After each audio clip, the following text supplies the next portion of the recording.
What's up, guys? Welcome to my review of Banjo-Dreamie, the fan-made Banjo-Kazooie game. I have a lot of critiques about this game. I do love it. I mean, I like it a lot, and I'm really happy it exists, and I have it on cartridge, which is amazing. And I feel like I'm a kid again. I really do. But I do have a lot of complaints about the game. Whoa. My TV's getting screwed up, guys. I'm going to have to get a new fat-back television set. So the whole entire game takes place in Banjo's dream, which is a really cool concept because it means you can create all kinds of levels that aren't possible in maybe the real world they live in. One thing I will say right off the bat, I think that the dreamy part of the logo should be purple, and maybe you can make every other letter purple in the logo, just to change it up a bit. Because even the logo for Banjo-Tooie, it wasn't just regular blue and red. They had the bear paws on it and Kazooie's feet as the logo. So it wasn't just blue and red. Another thing I want to add is that this game could take place after Banjo-Tooie. There really isn't much evidence to suggest that this takes place during the events of the first game, or the adventures of the first game, or even in between. I mean, it could fit anywhere, really. But, I mean, it could even fit after Tooie, so that's really cool. So, as a fantasy, you could actually view this as Banjo-Threeie. But it's really not the third chapter, because it's all in Banjo's dream. So this game is actually kind of like Super Mario Bros. 2 for the NES, the US version at least. So, right off the bat, actually, I have a complaint. So, I have this on cartridge, which is awesome, but as soon as you start the game, the first thing you see is just the level select. Where's the logo? I mean, there's the logo, but I mean, where's the intro? You can't have them show the Rareware logo. Okay, guys, we're going to start a new file so I can show you what the problems are with the first half of this game. This is how the game begins. No intro, nothing explained. You just dropped right into nowhere.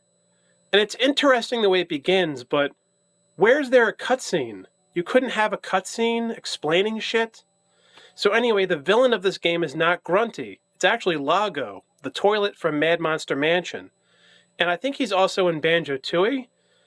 Lago was an awesome character. He was memorable just like Gobi and Boggles and all the other characters, Bogey, that you run into in the games. And it's cool that they make him the villain. I really like that idea, actually. At first I thought it was stupid, but it is Grunty's toilet, and I guess maybe, like, they don't, but I don't like how they don't explain why Lago becomes the villain. It'd be cool if they had a story, just a little bit of a story that explains it. Then again, it's also Banjo's dream, so they have an excuse to say, well, if it doesn't make sense, then it's not supposed to make sense. But still, I don't even really care that it's the dream. Why can't they explain a little more about why Lago is now evil? He seemed like a really nice, charming guy, toilet in the original game. And so, you know, that's a flaw that they should explain something like that. See, I'm mentioning all these little flaws. No title with the intro, no cutscene explaining the story. The logo is a little too dull, but it's okay. So, when you start off playing the game, here's another big complaint. Banjo has this really tiny, pathetic jump, and if you remember the original Banjo-Kazooie, he had this pathetic, tiny jump. In the first level, Mumbo's Mountain, you learn all of the moves from Bottles, okay? So, in the first level, all the moves are explained to you, for the most part. I mean, you may learn the flight pad later on, I think, and the jump pad, but most of the moves are given to you within the first level. However, in this game, it takes you 3 frickin' levels to learn all of the regular moves of Banjo. And I also really like this. Lago comes in and does these rhymes like Grunty. Very charming. That's one of the best parts about this game is the dialogue. The dialogue, it sounds exactly like the stuff they said in Banjo-Kazooie. But I wish there was way more dialogue about how Banjo's dreaming. There's only a little bit of it. There should be way more of it. And the characters should talk about it way more, about how Banjo's dreaming, and Kazooie should talk about it, and Bottles and stuff. And Bottles should mention how Banjo's dreaming, and It'd be way more interesting if they did that. Most of the dialogue, actually, of Banjo and Kazooie learning their moves from bottles, I think it's ripped right from the original dialogue of the first Banjo-Kazooie game, which is cool because it's the same, and it makes you nostalgic. It makes you feel like you were a kid again replaying the first game. But why couldn't it have been new dialogue? Why couldn't it have been... Maybe some of it is new dialogue, but most of it I don't think is. It's what I think. I mean, you know, I didn't memorize all the dialogue from the original Banjo-Kazooie, but I do remember a lot of those lines, and it's my guess that a lot of it is just ripped from the original game. And that's really stupid. So that's a big problem, is Banjo's moves. And Kazooie as well, how you have to painstakingly learn them throughout the first 3 fucking levels of this game. It is a pain in the ass to jump around with this tiny jump that's not even the regular tiny jump. Banjo's jump was always tiny, but this is fucking pathetic. And it's annoying. It'd be cool if it was maybe in the first half of the first level, because I did find it kind of a little bit. I enjoyed the challenge of figuring out how to jump on shit with this pathetic jump. And I felt like a real OG. I felt like I was real skilled, and my 90s and 2000s video game past was coming back to me about the skill of platforming and how I'm really amazing at platformers. And I was actually able to get a lot of notes and things with this pathetic little jump, because that's all I did as a kid, guys. I just played platformer after platformer. But I really didn't want to spend this much time doing that. Why couldn't it have been like the first half of the first level? It was just way, way too long, and it was extremely obnoxious. And it is charming that every time you get the new item, they have eyes and they talk to you. And it's the same dialogue from Banjo-Kazooie, and I do like that because it's nice to hear the characters talk again. But again, and I'm going to be very nice in my critiques in this game. I'm going to try to be nice because I can tell the person who made this game is a Banjo-Kazooie fan, and he loves Banjo-Kazooie just like me. So from one Banjo super fan to another, I respect you a lot, and I'm going to try my best to be as nice as possible. Because I do like this game. I will admit it is a good game, but there's such a colossal amount of wasted potential that it makes me very angry. When you get the regular items like the feathers, the notes, the honeycombs, the beehive when it talks to you, can it be new dialogue when they introduce themselves for the game? Something that sounds unique to the fact that Banjo's in a dream? Like, couldn't all of the creatures that are the feathers and the notes and shit, the honeycombs and all that crap, can't they mention how Banjo's dreaming and how it's weird, and how they could say, like, well, you've done stuff like this before, Banjo. Don't you remember me? I can use Kazooie to fly with me. But no, all the dialogue that the items say is just the same thing as the original, which is disappointing. It's such a massive problem that you have such a pathetic jump with Banjo. To talk about the biggest problem of the game is the notes. The note system in this game actually really sucks, and it is different than the original, although it is similar. I don't know if the intention was to try to make it a better note system than the original, or it was just caution to the wind, let's try to be unique and different. I preferred the original, where you just had to you could go get most of the notes in a level the first 3 or 4 or 5 times around. But in this game, the notes are extremely scarce. You have to get all these notes that are in these faraway places. If you miss one note out of like 8 notes in the level, then you have to go all the way back to the level and get the same amount of notes again with Banjo's pathetic little jump, and get an extra one that you missed. So you have to replay the first 3 levels like 1,000 times. Now, this is extremely tedious. Now, this is the kind of shit people complained about Banjo-Kazooie back in the day, who hated Banjo-Kazooie, and I love Banjo-Kazooie, and I loved the collectibles in Banjo-Kazooie and Banjo-Tooie. I never had a fucking problem with them. I always thought that complaint was really stupid. Yes, it was tedious. Yes, it was annoying, but I loved the worlds and the characters enough that I was willing to put myself through that kind of torture. But most of the tedious collecting, it only becomes tedious later on in the game. Later on in the game, and not right away. Like these assholes that make all these video complaints about the collectibles in Banjo-Kazooie and Banjo-Tooie. Only later does it become fucking tedious, not right away. I mean, fuck that stupid argument. But in this fucking game, right the fuck away, it becomes extremely tedious, even from the first level, to painstakingly collect all of these notes in the perfect order. You learn like only maybe 2, 3 moves at the most. Maybe even 2 for like the first 2 levels, and you're like struggling like a motherfucker to just get anything done with Banjo. So the note system sucks, but I do like the fact that they're scarce, but what they should have done was it's okay to have less notes because it makes the game interesting. That is interesting enough. You didn't have to make it so that you had to go back to the same first 3 levels 10 million times to collect these notes.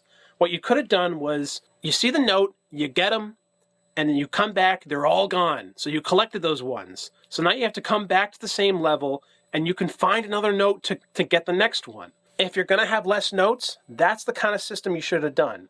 Not have the same tiny amount of notes in each level. It's hard to explain. You really have to play through the game to really understand what I'm talking about. So anyway, one compliment I'll give the game. I mean, there's a lot of compliments I'll give it. Because like I said, I do like this game. I love that the music changes when you go into different areas. The music changes when you go to Glowing Gardens here, and when you walk away, it changes. I really like that. That's like in the original. That's classic. So there's little details about the game that make it feel like a true Banjo game, which is amazing. And I do like the fact that each of these levels were trying to be different. So I'm going to talk about each level and what I think about each one. First level, Glowing Gardens. I fucking hate this level. I really do. First of all, I appreciate the fact that they tried to make an entrance here, but this is just, it's just way too bland. I mean, way, way too bland. Why can't there be little flowers on the bushes here? Why does it all have to be just broccoli green, like the same exact color? It's just far, far too dull. So that's my problem with the entrance right here. Some of the new tracks in this game, they sound exactly like Banjo-Kazooie tunes, and some of them are great. But others, I'm actually not really that big of a fan of the soundtrack for this game. I know a lot of people love it, but I actually think most of the tracks in this game are very dull. I applaud them for trying to do something different, to make them new tracks, like stuff we haven't heard before, which is very awesome. But especially the track for Glowing Gardens, extremely dull. It's just not good enough. There's a pirate level, which is the 3rd level of the game, which is a masterpiece, and wait till I show you that, because you guys will love that. Before we go into Glowing Gardens, I want to talk about the sky here in the hub. It's cool that he or they or whoever made this game, Lago. I know it wasn't you, Lago, it was someone else, but it's cool that they made the hub sky the stars. Or white dots, you know. Because it's like it's Banjo's dreaming, you know, and this is what the sky is. So he's like dreaming, and that's cool. I like the concept of that. But why can't they glow? I mean, this is just way, way too bland, though. And this is what the sky looks like in the entire hub world. Remember in Banjo-Kazooie 1, where you go in Grunty's castle and you can look at all the walls and there's creepy faces of monsters on the walls, and it's extremely mysterious and awesome. And in this, you just get this. I mean, everywhere, all over the walls. It's just, look at this. It's just far too dull, like way too dull. I mean, it's cool that the concept is awesome, but why can't they just glow? And why can't you just see like constellations of Banjo's face in the stars, or Grunty, or Lago, or Bottles, or fucking Gobi the camel, or whatever, Mumbo Jumbo? Why can't you see constellations of Mumbo Jumbo and stuff? Just a little more stuff here to add. But no, that's not what we get. Also, look at this shit. I can't even climb the tree. That's how pathetic this game starts you off with. I can't even fucking climb the tree. And I'm a fucking bear. This is ridiculous. Also, I'm not a big fan of these doors. I know I'm a giant aesthetics guy, and I know to a lot of people it's not important.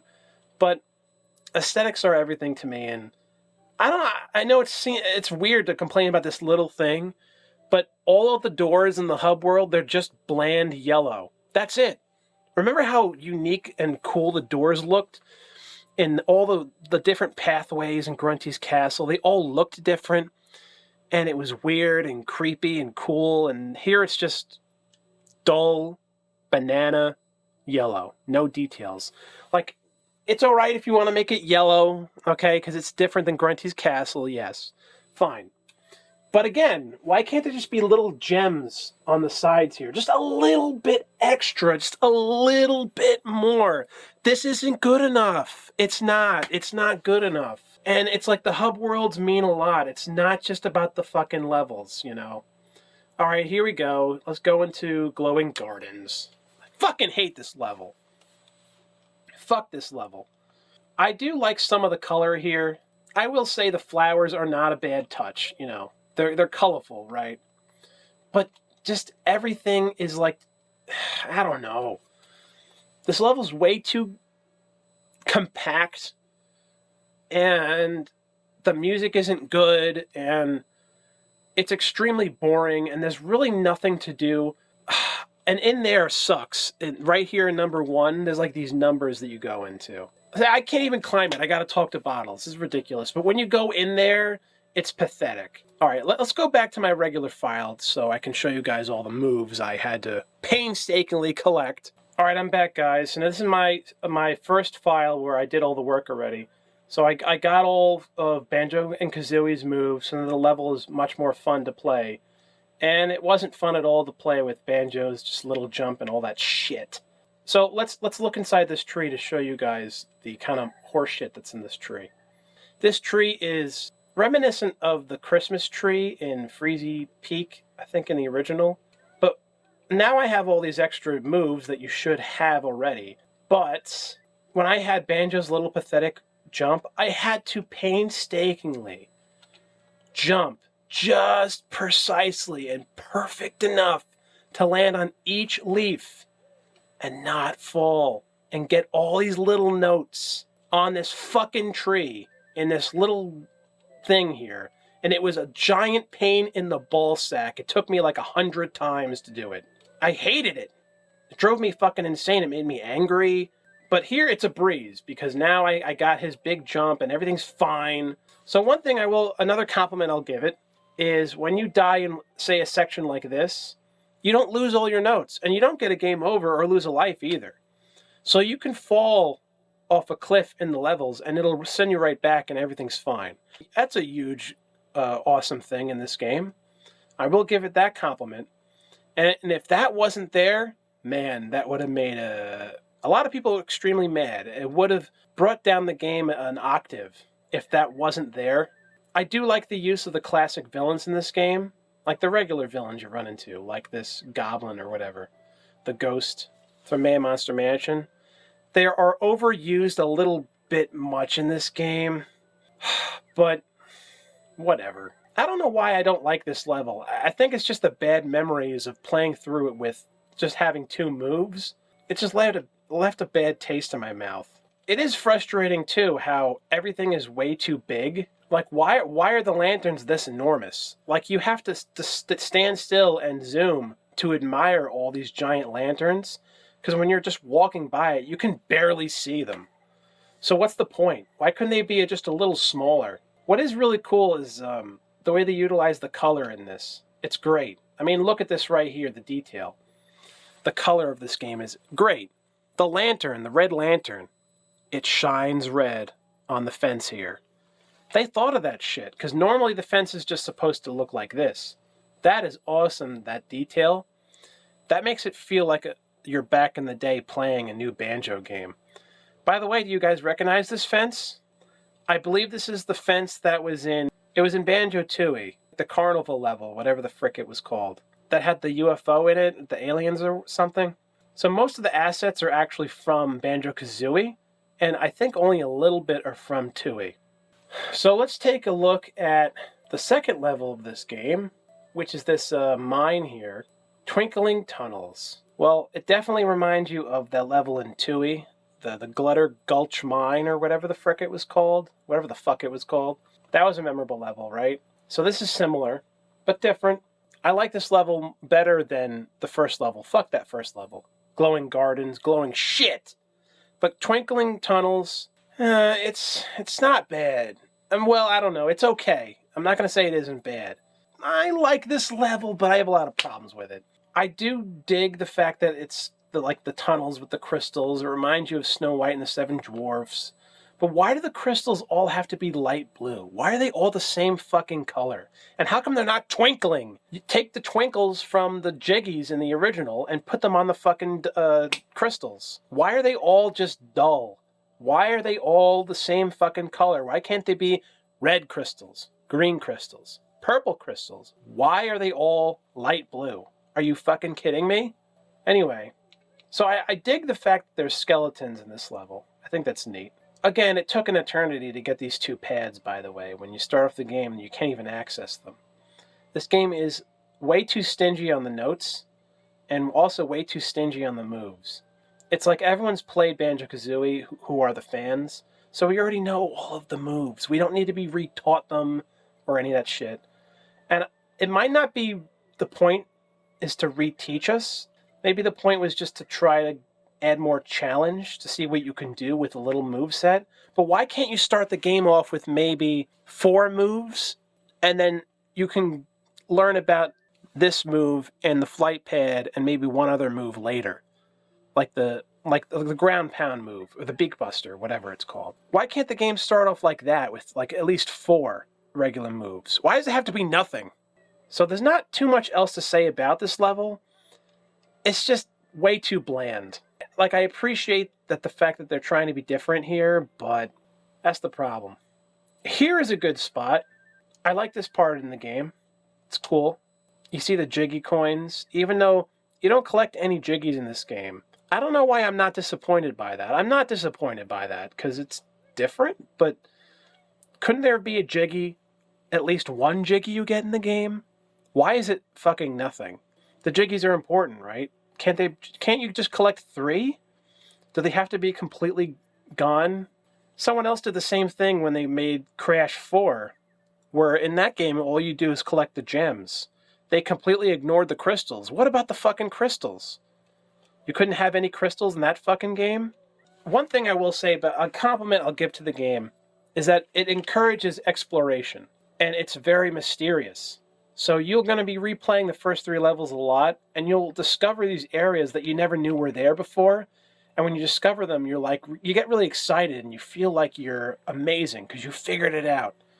So the game does have its rewards when you're playing it. But man, what fresh the pancakes the rewards is the fact that you are so annoyed by how barely any moves you had to find these extra areas. So, it's rewarding, yet punishing as hell at the same time. That's not how Banjo-Kazooie should feel. That's not how Tooie felt. And even though Tooie was more difficult than Kazooie, it's just not how you make a Banjo-Kazooie game. I enjoy a great challenge in a platformer, but when it's so challenging that it hampers the fun of it, then it's not fun anymore. Now you have something that's just like torture. And to me, that's not a video game, in my opinion. I mean, it's a video game, but to me, that's not what Banjo-Kazooie was all about. Banjo-Kazooie was about the lovable characters, the worlds, the colors, the imagination. And this has imagination. It has the characters, it has the villains, but you can't enjoy all that shit if you're being tortured by ill-fated decisions when it comes to the gameplay. This area, I will give the game a high compliment. Here we see a giant gravestone. Don't know who died, but it's a dream, so it's interesting. But then again, it's slightly bland, but can it have a little more detail? Right? But anyway, this purple goblin, demon, ghost, or whatever, he's going to bother the fuck out of you. So you got to get that one note up there, and it took me 1,000 tries to get it. And I didn't even use the flight pad, and I actually fucking did it. Because this purple one, he's more intense, and he's going to hunt you down. But if you run around the tombstone enough, you can get the one note, and then run away and escape him. This is a very rewarding, good designed little section right here, where I felt very rewarded by the fact that I worked so hard, and I actually got that note at the top of that tombstone.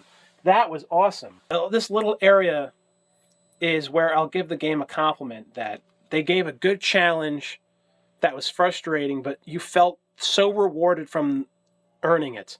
And you did it all by yourself, and it was amazing, the feeling. It made you feel like how you were back in the day playing platformers back in the day.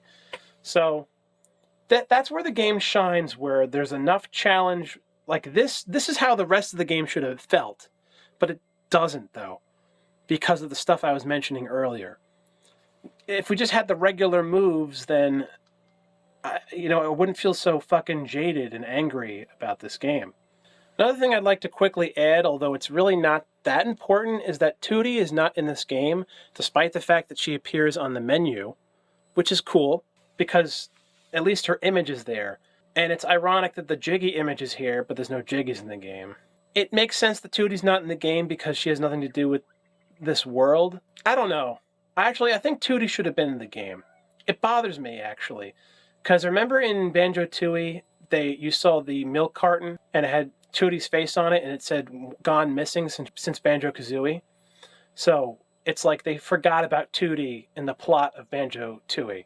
But here you have a chance to have another Banjo title on N64 made by a fan, and you don't do anything with Tootie? Like Tootie doesn't appear in this entire game? Seriously? That's a waste, right? So now we have 2 full Banjo games where Tootie is Tootie is completely absent. I think that's a mistake. Couldn't we have seen her ghost or something? Or there's a moment where you could play as Tootie or something, or rescue her, or... it's just too bad. Now we're going to head into my favorite level of the game, this beach level. But just look at this setup right here. The music changes and you go here. Awesome. Just awesome. Look at the colors. And the colors in this level are amazing. By the way, the jumps in this game are extremely tricky. Sparkling Springs. Not a memorable title, but wait till you guys look at this level. Okay, if you haven't seen this game in another video, here, I'm going to show it off to you. Look at this level. Look at all the color. Look at how amazing this is. And look how big it is, too. This level should have been the first level of the game. Fuck Glowing Gardens. That should have been like the test level the person worked on, and then he should have abandoned that. This should have been the first level of the game. This is amazing. This is what we're talking about right here. Look at this. I love it. You can go to the boat, all the secrets.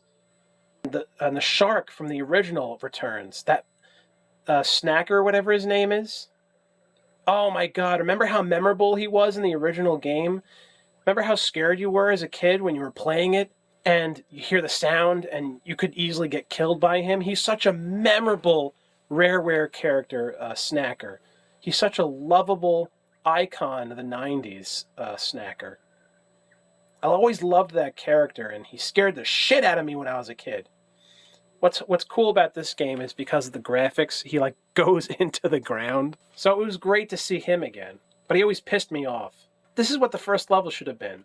And that second level, twinkling whatever, the crystals, you could have included that, but added more color to it and made it sparkle, added a bunch of colors and stuff to make it improved. Give it good music too, because the second level also had shitty music. So you could have kept the second one, but scrapped the first one. But why can't this be the first level and the second one maybe be the diamond level or whatever? Listen to this music. This music is outstanding.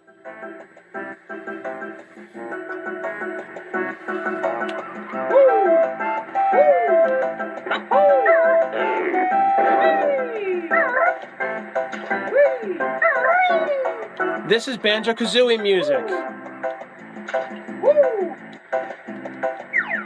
This is what it should be. Outstanding. This is perfect. Why couldn't the music and the rest of the game sound like this?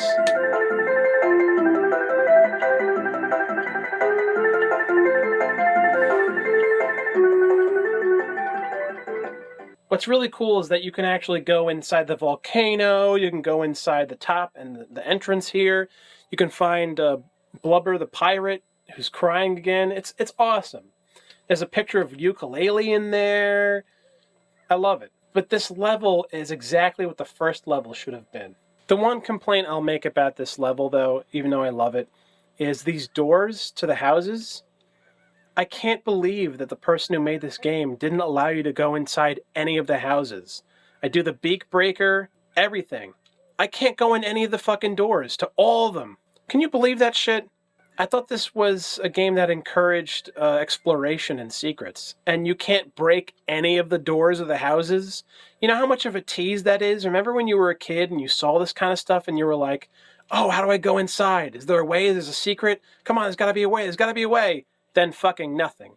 But then you're gonna have a fan-made game and include this kind of stuff and not allow you to ever enter the house? Are you fucking kidding me? If I made this game and worked on it, I would totally allow you to at least somehow break one of the doors in one of these houses.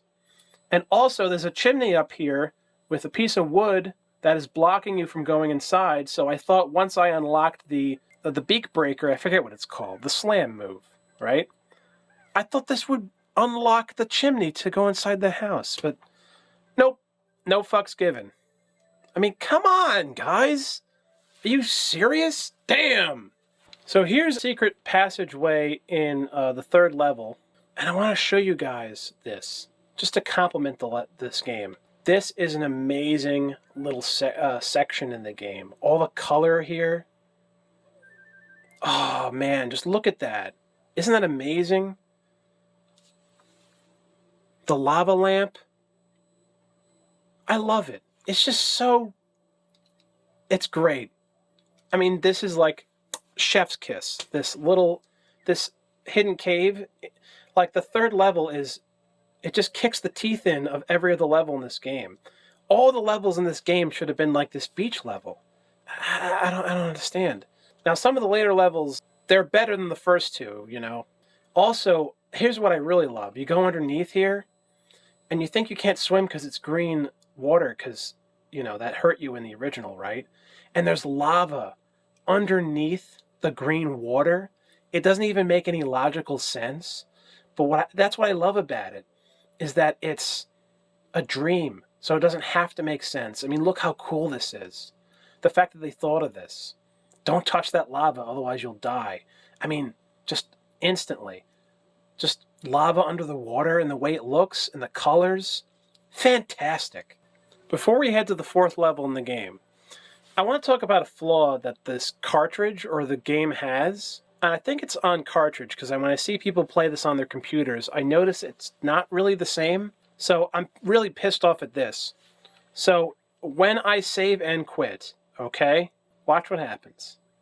Game over, right? That's how it should be, okay? Then you see Grunty's face, which it shouldn't be. It should be Lago, but whatever.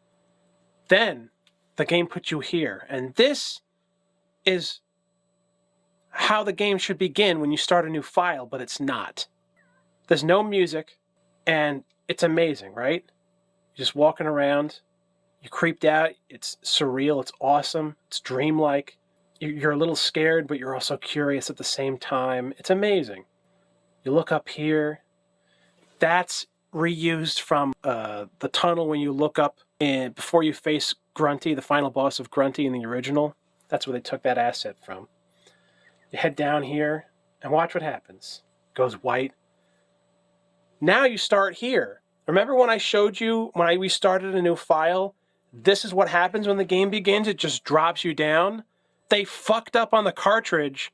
When you start a new file, your ass should be up there first. Then you walk in that weird entrance, then you walk down. But no, the only way you can experience the first part of the game is if you get a game over. That's not how it should be. They fucked up. This is up there is supposed to be the entrance when you start a new file. So what the fuck? It's just, you know, it's a little thing, but again, I mean, every little thing matters, right? So I'm heading my way to head to the fourth level of the game. But before I get there, I want to show you guys something neat I noticed. A little glitch in this game. When you stand up here and look at the honeycombs, I don't know if you guys can see that with my TV, but if you look at the honeycomb, the middle is green. See how it just changed? It's now yellow, but it was just green. Look at that. Look, see, I turn my head and it's green. Look. And now it goes back to yellow. Green, yellow, green, yellow. How cool is that? Isn't that weird? Doesn't that look like the magical orbs you collect in Spyro 2, Ripto's Rage for the PS1 back in the day? It looks like the magical orbs. But then when you go towards it, they're just regular golden honeycombs. So, this is the 4th level of the game. Highlight Heights. Since I said we're going to talk about each level, let's just do it anyway. Let's get it over with. I like this level. I don't know. It's okay. It pisses me off a lot because you can barely do anything in it without the fucking flight pad. And it doesn't encourage... it's the most challenging level, I guess. I also love the fact that the bridge is here, taken from the bridge to Grunty's castle. That's fucking cool. The imagination and the mystery of this level is great. I love these little details like the BD right there, Banjo-Dreamie, like the flags. And also, like, what even is this and that? Like, nothing makes any sense. In that temple, you'll see a skull of an alien, which is cool because uncover a secret UFO in this level. So there are aliens in this level, but it takes too fucking long to figure that out. And I love this right here. The 3 bridges in the middle. It's great stuff. So, this level is very mixed for me, but I give it points for effort. It's way better than the first 2, once again. Well, this is the 4th level of the game, this moon level, which I love. It feels like you're playing like the moon landing. The fake one that never happened, by the way. But the detail in this level is great. Lunar Landing is way too dull of a title. Come on. It also reminds me of that shitty Atari game, Lunar Lander. Yes, I said shitty. I love Atari, but fuck that game. The beginning of this level is great. You got the shadow, the mystery. It's awesome. You go up here, and I give them a lot of points for this level. This level, the imagination is wonderful. It's just amazing. The stuff you do in this level. And also, this level totally reminds me of, like, that level from Sonic Adventure 2 Battle where you're playing as Rouge the Bat and you're running around on the moon, or like the crater and you're collecting all the shards of the Master Emerald. You guys remember that stuff? But yeah, you can easily fall off, which is hilarious. But again, you won't die. It brings you right back. I give the person who made this, or the few people, or the one person who made it, I give them a lot of credit because they tried to capture the magic of Banjo-Kazooie and they accomplished the magic. I'll say that. But the tasks are a fail.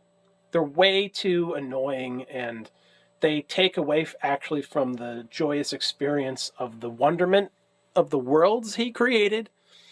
But, I mean, I think it's still a good game. It's good.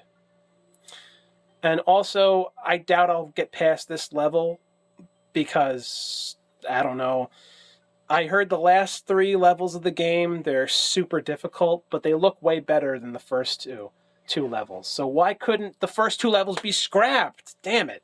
And what's really cool is you actually face off against Lago, I think, as the final boss. So again, one last thing before I end the review is, look at this level, right? All the dots, the sky, the space. It's amazing here to have a million white dots as the background, because this is like in space. So it's fine to do it here where the lights don't twinkle, because there's a lot of them. And even when I go like this, they look like they're twinkling by accident because of the graphics. But on the main hub, it shouldn't be like that. Here in this level, that's okay. But not on the fucking main hub. Fuck that shit. One final thing I'll add before the review ends is that there are a few other Banjo-Kazooie hacks, and there's 2 that I think are better than this. I think a little better. There's one called the Jiggies of Time, which is really cool. And also let me know in the comments if you can find the name of this other one that I can't find anymore. It used to be on YouTube. Or maybe it still is, but I can't fucking find it, guys. There's this one hack someone made of Banjo-Kazooie, right? And you can actually fly behind Grunty's castle, like her castle tower of her hat. And behind there's like a temple, and you fly back there. and there's like a little statue of Grunty back there, and it was great. Whatever the fuck that one was called, I liked that one a lot better than this. But Banjo-Dreamie is cool, though. Like I said, it's a good game. I do recommend it for Banjo-Kazooie fans, because this is a love letter to Banjo-Kazooie. It's very flawed, but I consider it a welcome addition to Banjo-Kazooie. And I think the fans maybe should consider this like another chapter in the saga of Banjo. This is a game that feels like almost a real Banjo-Kazooie title. At least it does something creative and different in the story. I mean, it does have a lot of great things to it, but the flaws are really jarring. So anyway, that's my review for Banjo-Dreamie. My name is SuperPat98, and thank you for watching.